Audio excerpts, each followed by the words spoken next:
Hi ho there, neighbor. So fantastic. Okay, there we go.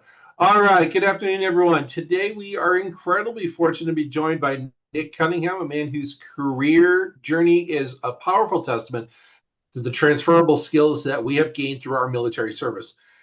Nick's background is a fantastic and fascinating blend of discipline and finance. He served in the United States Marine Corps, to where he served as director of recruitment for regional operations, director of finance and operations. Since transitioning those skills to the service civilian sector, most recently leveraging his expertise to JC Porter as the senior recruiter, where he focuses on connecting companies with top talent and applying his military discipline and financial and account savvy to those working groups. He has also been active as a real estate broker. Nick is passionate about connecting people and building long-term partnerships and helping candidates and clients achieve those success, which is exactly what we are here to do today, to help our transitioning veterans achieve that success. Ladies and gentlemen, Mr. Nick Cunningham is joining us today from JC Porter. So, good afternoon, Nick. Thank you very much for your time. First question I always like to ask anybody here in Connections is, pretend you are a Marvel superhero. What is your origin story? What got you to the Marine Corps?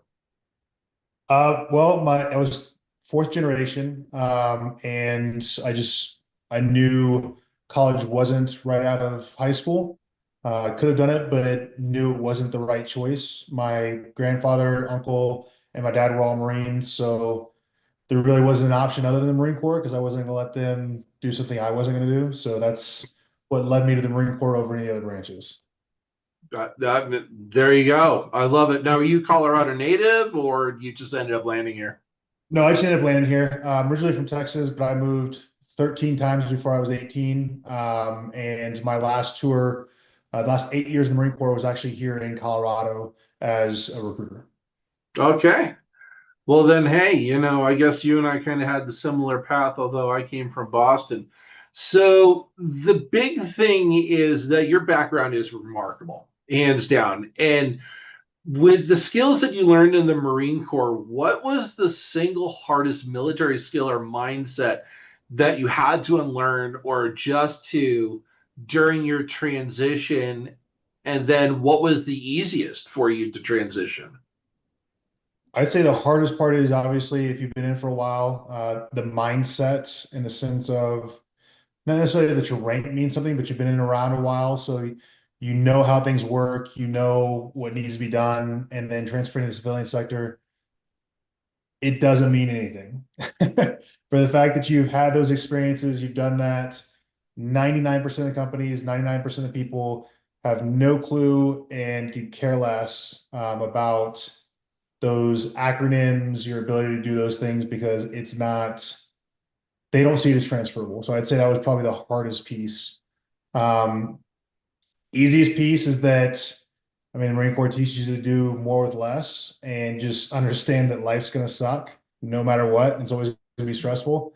So I'd say that's what helped me transition the best is just knowing that it's eventually going to work out. Love it, love it. What was the easiest for you? I mean, what was that easiest nuance?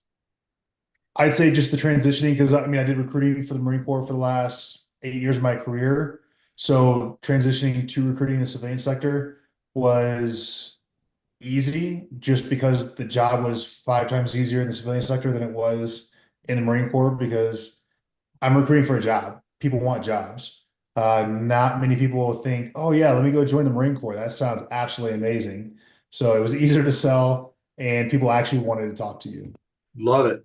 Love it 1000%. So in your day to day, when you're looking at, you know, military experience on a resume, you know how to read between the lines versus people who come from the civilian world and don't have that experience, struggle with.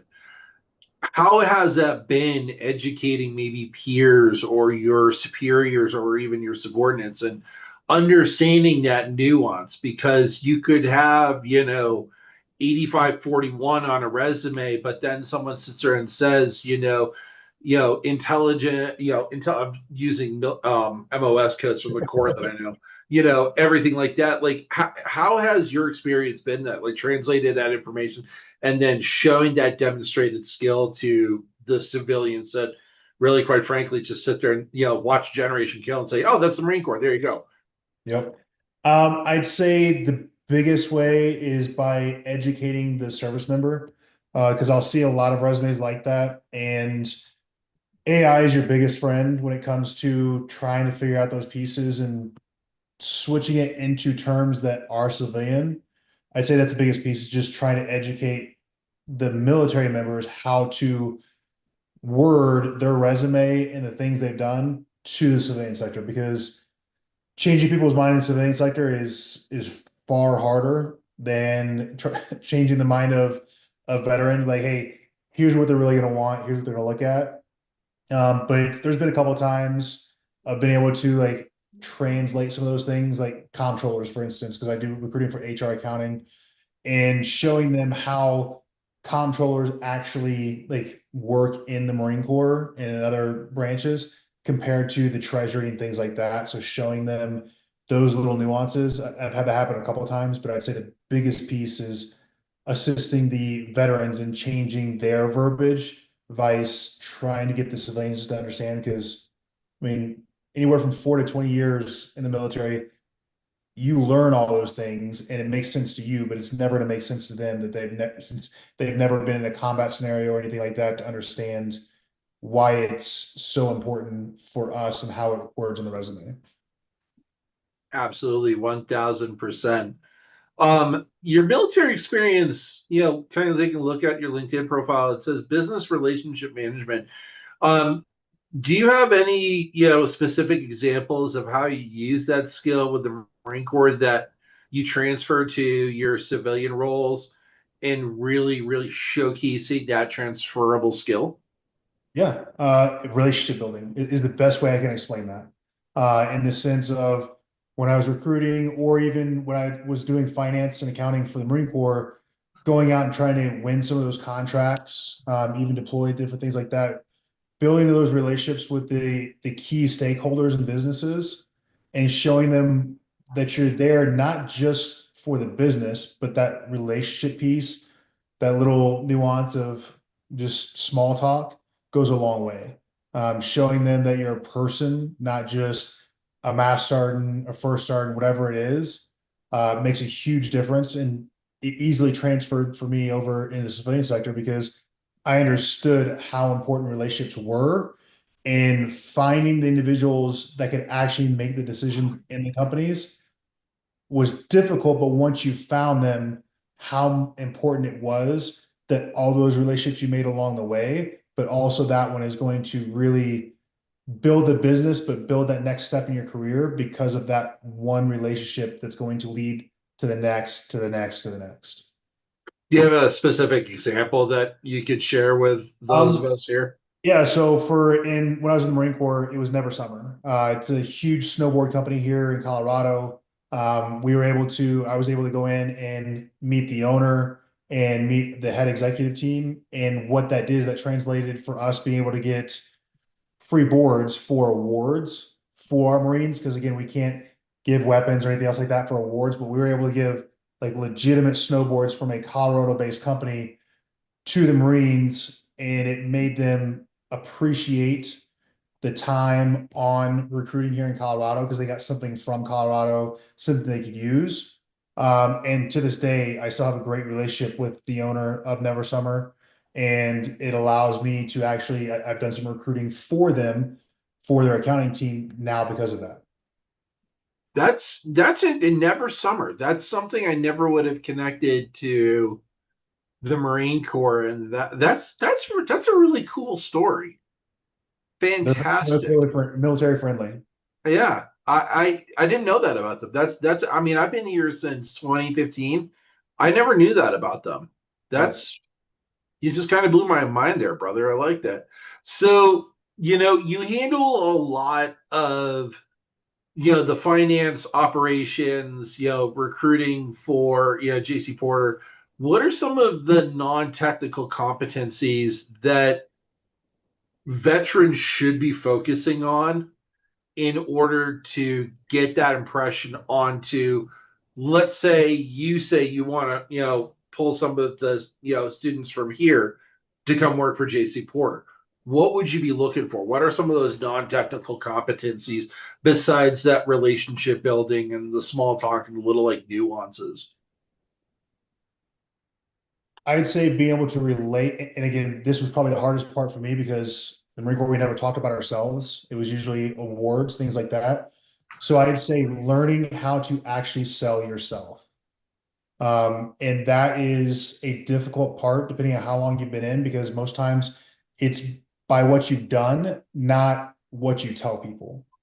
So being able to transfer what you've done, how you've accomplished it, and putting it into percentages, numbers, and different things like that, that is what's going to set you apart from everybody else. Is I was able to save this amount of time. I was able to implement this, which did this, which saved this much money or whatever else.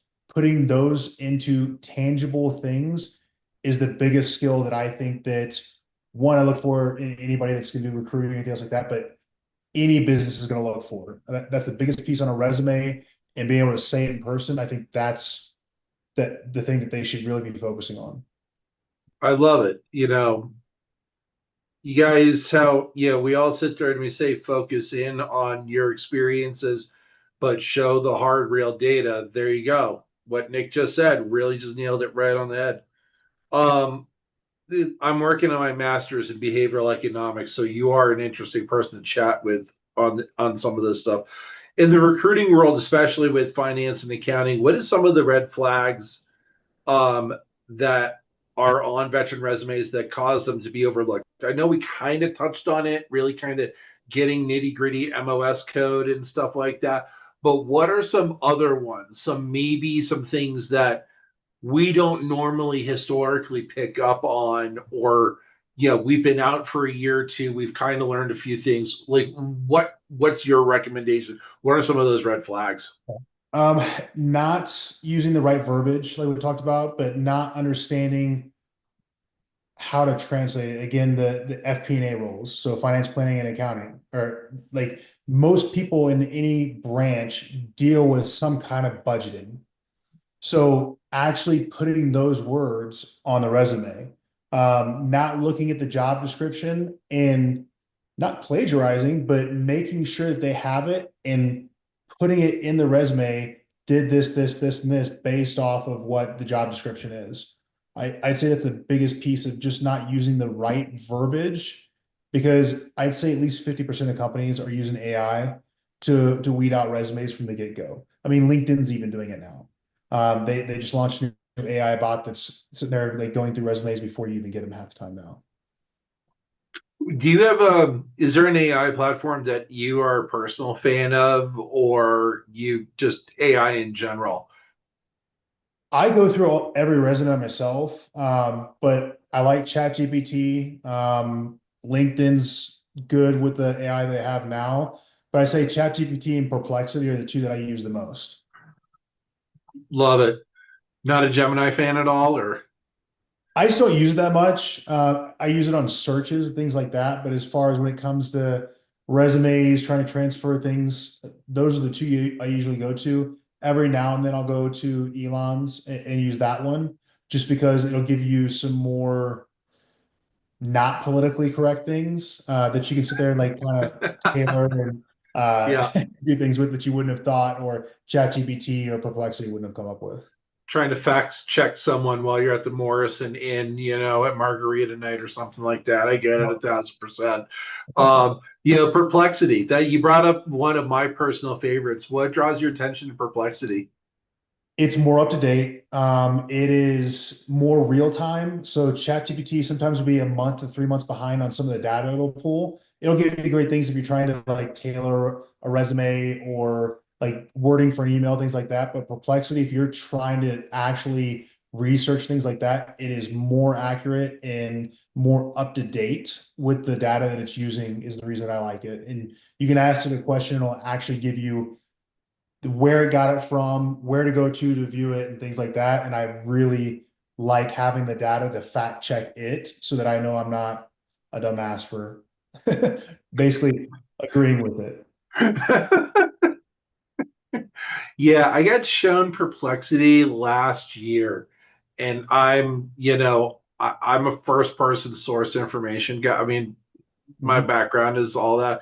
And I was just like, finally, an AI that sits there and cites itself Yes. because I never really trusted them. Yep. So I appreciate that. So, with your fine blend of finance, operations, and recruitment, how does all of those intersect in your day to day work?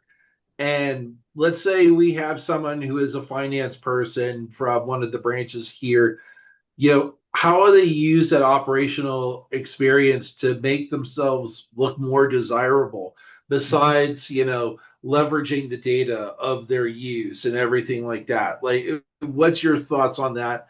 What would be your recommendations? Okay. So how I use it in my day-to-day is because we only do recruiting for accounting, finance, HR, and tax. And those are all things that I did in the Marine Corps, so I know the language.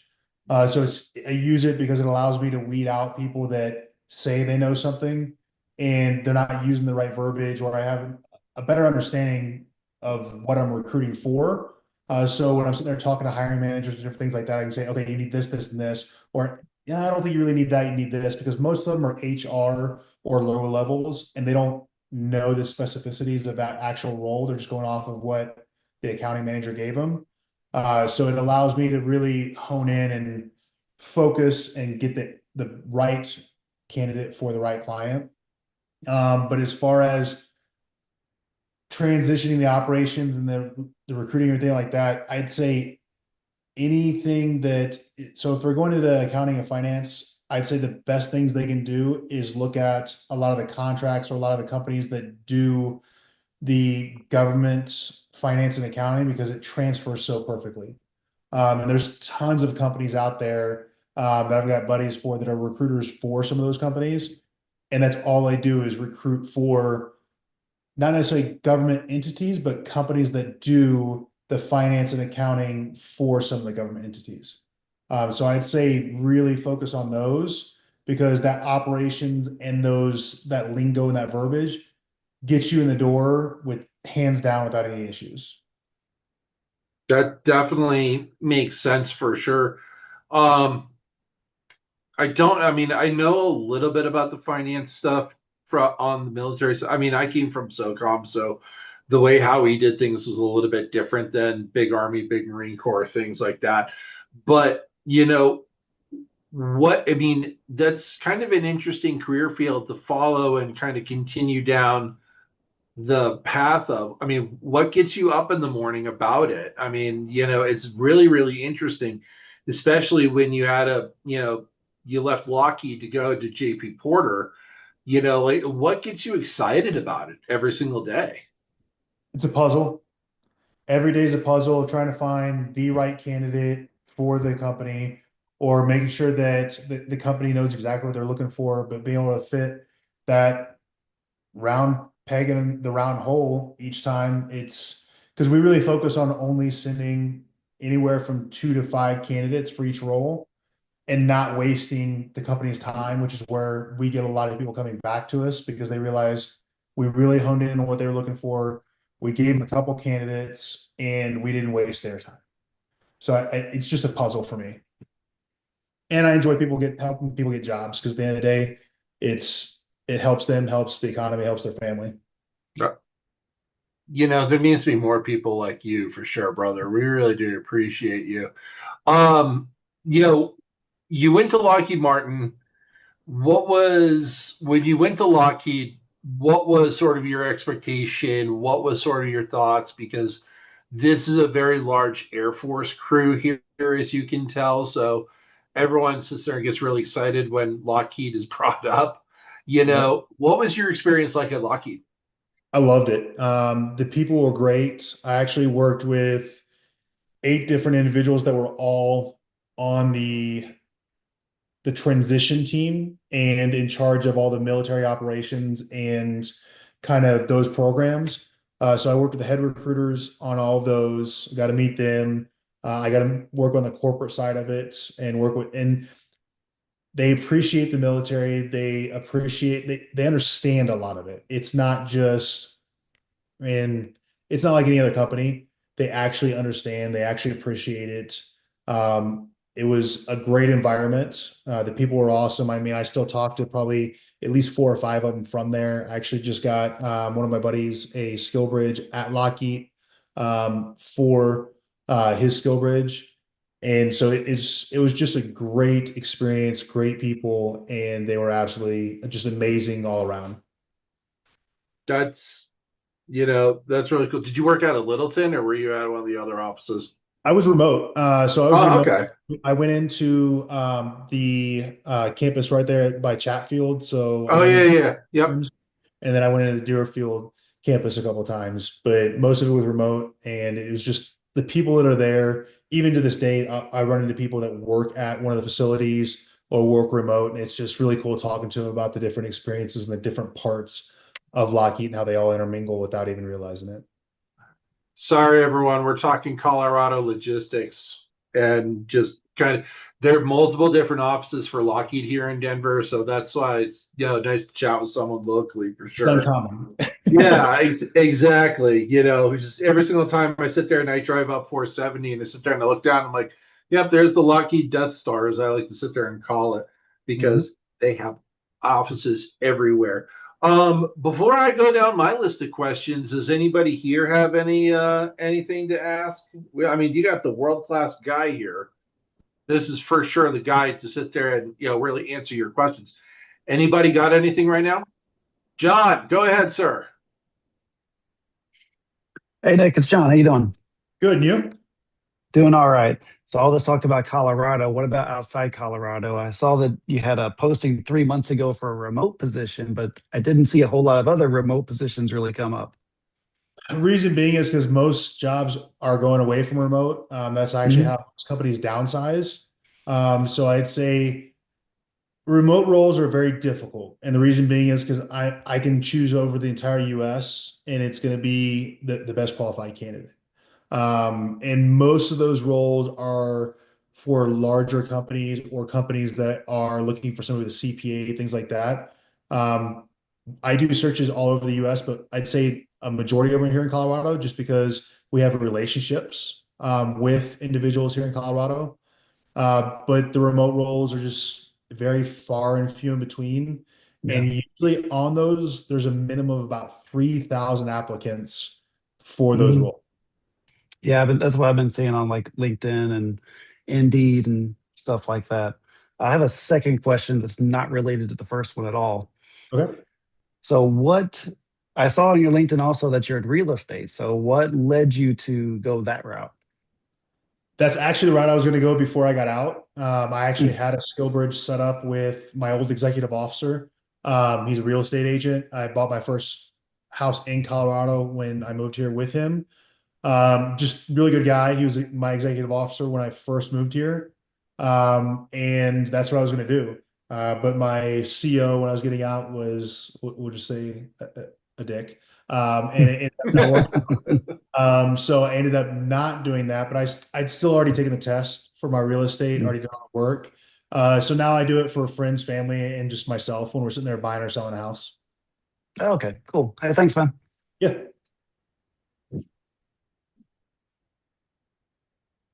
Bailey Scott. Yep, Bailey Scott. We're talking about JC Porter. That's the organization. Let's talk about that. Remote kind of going away.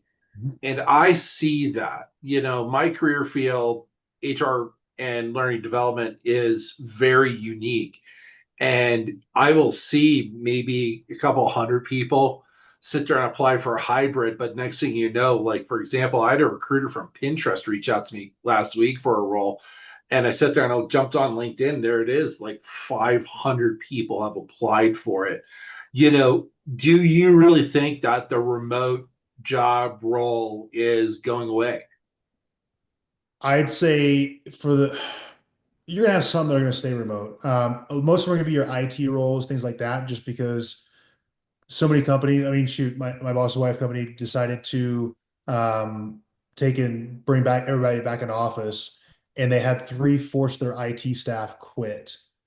So they took in like to keep them on, they turned it into hybrid once a day in the office. So it really depends on the company, but I would say at least like probably 60 to 80% of the jobs that were remote are no longer remote. They're hybrid or probably one day work from home now. Do you think that that's something that's sustainable? I see that mass discrepancy. Like I was talking to somebody yesterday, and the position was posted as remote, but she goes, "Yeah, it's literally 4 months can be hybrid, but the rest of it's 5 days a week in the office." Do you see the market kind of doing that? Like, hey, let's get you back into the desk and everything, or do you think that really hybrid is going to be the way for it moving forward? I'm hoping hybrid is the way moving forward, but I would say even those roles that are hybrid are trying to do one day work from home and the other 4 days in the office because most of them are paying for spaces.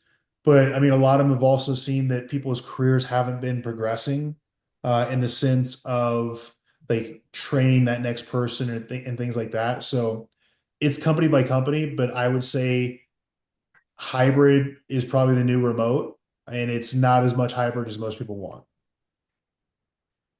It's interesting for sure the way how some people are calling it bait and switch. You know, someone like me, I'm just like I'm a creature of the office. Jump on the light rail, go downtown. I'm happy to be, in the office chatting with people. Now, hypothetical. Now, let's say we have, someone who is heavy in finance here on the call, or someone like Mr. Christopher Prescott, who has operations manager in his title and wants to go director of operations in the future. What are some of the important educational aspects, certification aspects, and what sort of benchmark should they be hitting as they're trying to climb that corporate ladder? Okay. I'd say make sure they definitely have the degree. They've got to have a bachelor's, if not a master's, for some of these roles. They have to have the steps in their resume showing that they've climbed that progressive ladder. But the biggest thing is going to be talking to people. I mean, I even told my wife a couple weeks ago that because she was like, "What's some of the roles that she was looking at?" And I was like, "You need to reach out to whoever that recruiter is." I was like, "I can look it up for you and give them the information," because I would say at least 80% of roles is filled because the person they put you in contact with them, or getting in contact with the recruiter to get you in that process. And the biggest tip I give for even just like trying to find a role, whatever area it is, find somebody on that team and contact them, even if it's a lower level, because I would say at least 70 to 80% of companies have a referral program. And if there's somebody in the company referring you, one, they get a bonus, but two, they actually look at you before they look at other people. And you could not know them. I mean, I told my buddies, go on LinkedIn, find somebody that works in the department. Hey, I'm applying to this role. Can I use you will you refer me? 90% of the time it works because they're getting a bonus out of it. So I'd say that's probably, as they're trying to climb the ladder, it's who you know and who you get in contact with. Because as you climb especially director roles, it's no longer an interview. It is sitting down with them for coffee or something else like that to get to know you and seeing if they think that they can work with you 8 hours a day, or if they think you're capable of doing their job. That's definitely something, some people are like, yes, some people are like, no. So Olivia just sat there and said, that's really good, great advice. Absolutely, 100%. Networking is key. So can you share a military specific networking strategy that feels authentic and effective for veterans? And then what are maybe some civilian ones that you recommend? Okay. So by military, you mean something I did in the military to like train, like Correct. Yes. relationship? My apologies. Yeah, no, you're good. I just want to clarify. I would say the biggest thing there was just being yourself, realizing that whenever you go to somebody, it can't be a sales pitch. It can't be, what can you do for me? It has to be genuine. And I get it might be fake, but you have to make it feel genuine. There has to be no ask in that initial introduction and things like that. It takes time, and you might get lucky, it might be the first time, but it's usually that second, third, fourth time that you're talking to them that you can kind of ease that in there and ask for something after you've already given them something in regards to somebody introduce them or spend time with them, whatever it is. But psychologically, if you give somebody something, they're going to feel more apt to give you something, if that makes sense. Really So good example. that was great for schools because the counselors loved us because we go in there and just shoot the shit with them, make them realize that their job did suck, but we were there to try to help them. And in the civilian side, I'd say the biggest piece is getting in front of those people, like in the sense of taking them to lunch, having somebody take you to lunch with them that's introducing you to somebody else. So introducing people to other people that you know and vice versa, because it's much more trusting and much more genuine if there's somebody in the middle introducing you or you're introducing them to that person. Play the game, 1000%. Christopher, you can't put a comment like that in the chat and not ask me to sit there and pull you up. So, what are some of the things that you are using to network, outreach, and connect with people? Mr. Prescott. Dude, yeah, I really do. Like every time I message someone, if they're a vet, I always am like, "Hey, brother," and for those of you who ride motorcycles, it's super funny to always like mess around with it and be like, "Brother." But it's one of those things, like you build a camaraderie all these years. You treat everybody as like your brother and sister in uniform. Continue treating them like that. You're still vets. Like it's a connection. Use it. The biggest thing, like you can compare careers, right? But don't be afraid to like talk shit, build rapport, and be like, well, you're just a crown eater, right? Make jokes, joke around. Nobody wants someone who's like a square, right? Like have some character, be a little round, and just show people who you are. And that's exactly what I was saying, as far as once you get to that director level and above, VP, all those, it's all about like what he just said, actually showing them that you're a person, you're not a square, you're going to get along and be able to work with them. I love it. And that actually does give us a good pivot to this question, because this is something when I got out, I struggled with. And I really, Nick, your expertise with this is going to be something that's super important for everyone here. One of the goals of the organization is to boost confidence. In your experience, what is the common mistake veterans make when negotiating salary or benefits? Or what is one technique they could use to ensure they're getting paid what they're worth? Okay. I say that's a two-sided coin. And the reason I say that is because sometimes I'd say at least 70% of the time they come out wanting more money than what they're going to get. And the reason I say that is because most people, again, don't understand the value you bring. So that first job might not be the exact salary that you're shooting for. Maybe you were shooting for 120 and you're getting 100, or you were shooting for 180, you're getting 130. That first job is the most important. The reason being is because now that is a civilian job with civilian wording on your resume. And I'd say at least 70% of people that I talk to, they get a promotion within the first 3, 6, or 9 months that gets them closer to that salary they're looking for, because they've shown their worth. Because a lot of people don't understand it and understand what you're going to bring to the table. But that is probably the biggest side I see, is people are like, oh no, I need 180. I can't do 150.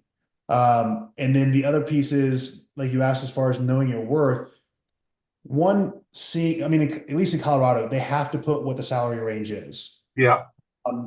So that's a nice thing because then you can know basically what the ranges they're looking at. Other states, they don't do that. It's kind of like, well, what's the compensation range? They're like, well, what are you looking for? And usually it happens like putting it back on you. Like, what are you looking for? Try and make that a reasonable thing, but also putting in there, I'm looking for this, but for the right role, this or that. And understanding, use open door. Open door will then show you what the average person in that role is making in whatever company, state, and everything else like that. So that'll help. But just understanding, usually they won't turn you down for asking for more money.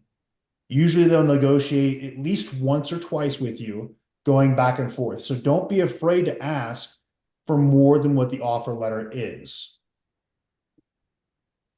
Was that something that you may have struggled with when you came out, or did you just sit there and say, okay, let's go 5 rounds to negotiate, start? Because my first civilian career coming out, I struggled with that. And I found out that, yeah, I was getting dramatically underpaid strictly because, military factors and everything like that. So, yeah, I mean, we have the, Pay Transparency Act here, but thanks for bringing up open door, you know, for sure. But did you struggle with that with your first civilian job or no?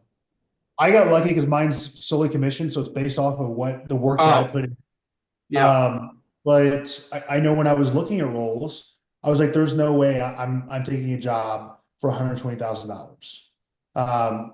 Just because I knew like I was making in the Marine Corps was a lot more than that, but I knew a lot of it was tax free, and that's the reason that I was getting more money. So that was a struggle, but I also had my retirement. So I took that into consideration, like, okay, I'm only gonna be making this much. You know what? Let me find a job that I'm going to be happy doing, not sitting there at the end of the day like, oh, I gotta go to work again.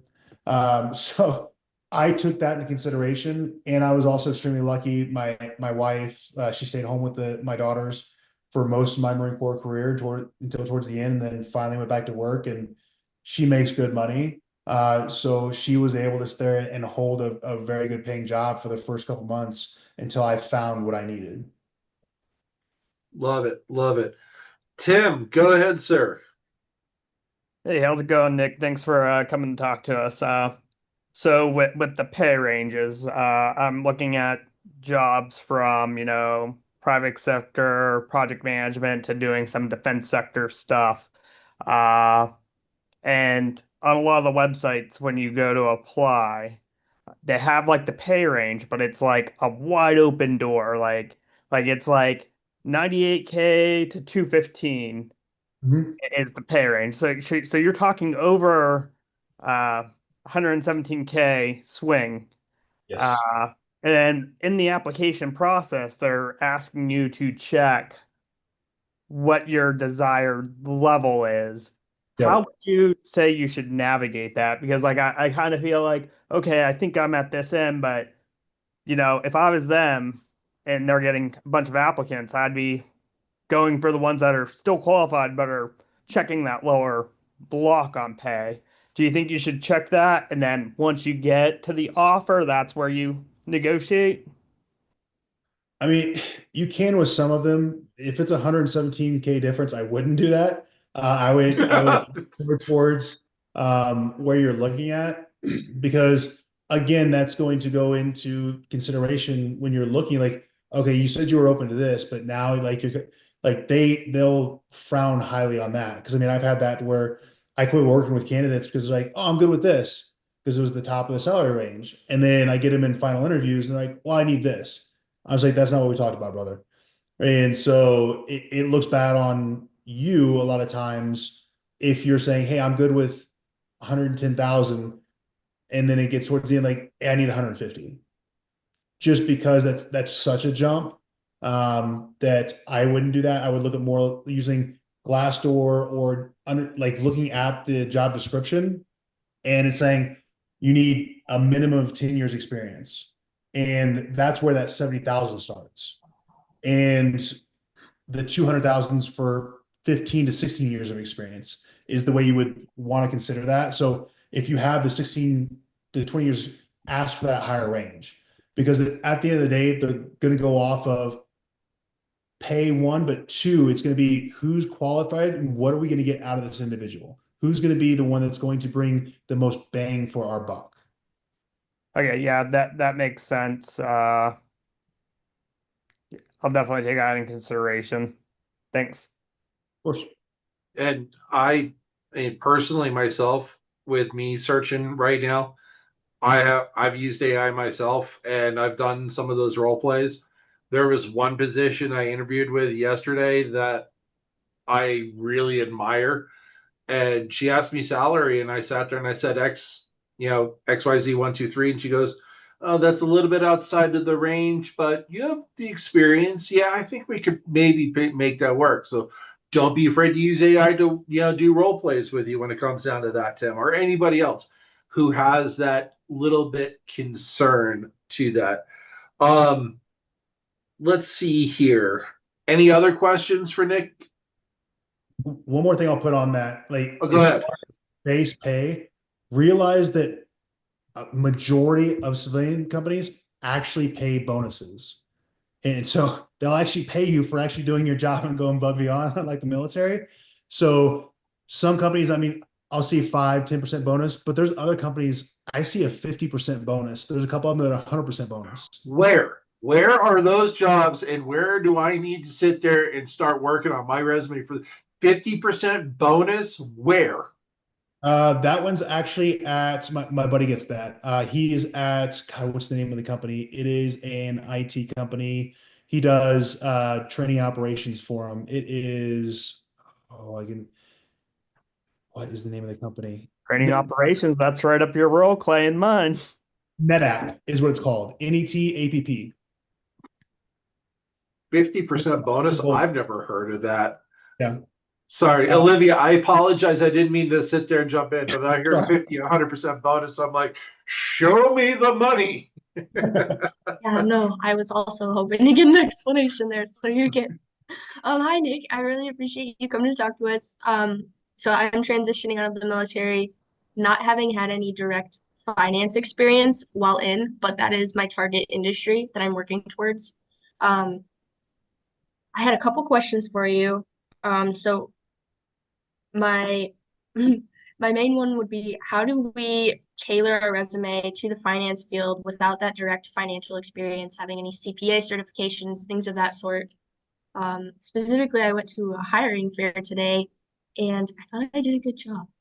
And tailoring this resume up, I had a role as a deployment manager and I outlined a lot of the specific roles. Like I used Excel, I prepared reports, I had client-facing experiences. I worked with a lot of different departments to make sure members were ready for deployment. And so I tried to translate it. They immediately saw deployment manager and went, I don't know what this means. And so I gave them the explanation of the bullet points, like basically word for word. And they're like, oh yeah, that makes sense. So I think there's a bit of tailoring I need to do here, but I'm not quite sure how to target my military experience without that civilian background of certifications yet. Okay. And a lot of that's going to come understanding that you're going to be applying to lower roles, especially if you're trying to do a career transition. It's going to be that you're not going to start at the bottom, but you're not going to be at the level of where you're at in your current role. But as far as tailoring, just understand, again, ChatGPT, put in there like, hey, here's the job description. Here's my resume. I've done this, this, and this. Tailor my resume to make sense for this role. And then you go in Yeah, that and makes sense. fact check it and be like, nah, that's not right. And you change the wording. You do it a couple times, you'll end up getting one that's like, okay, there it is. And sometimes you'll piece bullets together. But I'd say that's the biggest piece, is just finding the way that you can translate it, because deployment, transition, everything like that, you did budgeting there, whether you think so or not. There was some kind of budgeting that you did for the deployment for those individuals, with the Excel and different things like that. Make sure that you put in there X lookups, V lookups, and all those different things if you have that experience. I'm sure you've used Power BI because it's a huge thing in the military now. And that is probably one of the biggest things in the civilian sector, is Power BI and SQL when it comes to finance and accounting. So if you've used those, make sure that you put that on the bottom as far as skills and things like that. I hope that answers your question. No, that's helpful. And I understand that I'll be entering some entry level roles, and I applied to one yesterday that was entry level. It would have been perfect. And it was really funny. They asked me for a salary history, like specifically, and I was like, oh my gosh. So I put in there, military compensation equivalents. However, I understand I'm in a career pivot and I'm willing to take less than that because I don't want to be considered like asking too much. Because I understand like looking up on Glassdoor and things of that nature, like where my translated skills would fall. Um, I had a second question, not to pivot too much, but there was a speaker who came on here and said that it's helpful to bold hot keywords in a resume. And after today, I've been really thinking about that. As a recruiter looking at a resume, would it be off-putting to have someone bold random words through a paragraph? Don't do it. Okay. I will flat out say, Olivia, I was a hiring manager. Whenever I saw resumes like that, it made my eye twitch 1000%. So if you have the talent acquisition guy and the former hiring manager sitting there saying don't do it, there you go. Yes. Yeah, that was my gut feelings. It's like that is odd. Don't But after don't today's experience, I was like, all right. And then when we're translating, this is my final question. When we're translating these things, like I could translate deployment manager probably a million different ways. But I think it's just because the military is so, these are the abbreviation, this is the title, this is your duty title. How how do you navigate too much translation? Because it doesn't feel right almost to tweak it in such a random way, if that makes sense. easy to do and tweak it because I mean I was finance and accounting and I was never a finance operations leader title wise, but I did that. So understand what the titles in the civilian sector would be. It's hard to find those sometimes. But so it was, you said it's deployment. What's the name of it? Deployment Management. what? Management? Management. Yeah. So, I mean, different words for deployment, development management, because you're developing a curriculum, different things like that. And also, I mean, companies deploy new systems and individuals to contract roles and all those things every single time. So you could use deployment, but there's so many other words you can use for it. And again, as long as it falls within the realm of what that role is, they're not gonna be like, did you really do that? Because at the end of the day, they look at a title and then they'll look at the bullets of what you did. So look up and see what the most common like thing in your bullets is and change the title to something that's actually used in the civilian sector. Because again, that's what I see a lot of times is veterans will put deployment manager or they'll put infantryman, different things like no, that doesn't translate to anything in civilian sector. So there's so many different things. I mean, infantryman, operations, and what was the good one that I saw? It was operations and statistical leadership because there's like hands-on leadership and things like that. So there's so many different ways you could skin a cat. So just make sure that you do one that makes sense for that role. Exactly. Use Yeah. AI too. Thank you. Or, Olivia, like me, Special Forces Chief Warrant Officer, multifunctional, internationally dynamic operations, and, systems manager, stuff like that. There's been some interesting ones for there. All right, we've gone a little bit over, but it's been absolutely fantastic having you here, Nick. I do have one last question I do like to round out with every veteran I speak to here. If you could go back and speak to your day one self coming out of boot camp, what would be the one piece of advice and why? Looking back on your civilian career now and where you're at right now.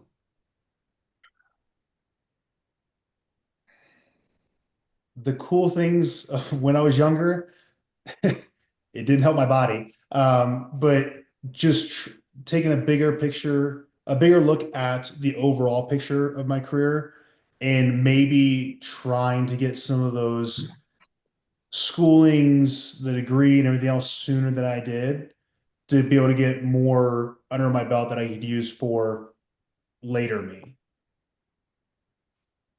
Love it. 1000%. All righty. Well, with that being said, I do want to, Nick, say thank you very much for your time. I do greatly appreciate it. It's nice to chat with somebody who's literally right up the road from me for sure. We need to connect and meet in person. But thank you very much for your time. And just real quick for 2 seconds, and you want to shout out JC Porter or any particular high level roles you're looking for right now? Hit me up on LinkedIn. I mean, if you have my LinkedIn, put it in there. Like anybody, no matter what you need, whether it be resume help introductions or anything like that, by all means, always shoot me a request. If you have a question, I'm more than willing to help, especially when it comes to veterans, because I understand the stress of when you're getting out. Just know that it's going to be okay. It just might take time. But if there's anybody that ever needs anything, you can always hit me up on LinkedIn, and we'll see what we can do to help you. Awesome. Fantastic. Nick, thank you very much for your time. Greatly appreciate it. And with that being said, I'm going to go ahead and stop the recording now. And Nick, have a great rest of your day, brother. And yeah, I'll hit you up on LinkedIn, and then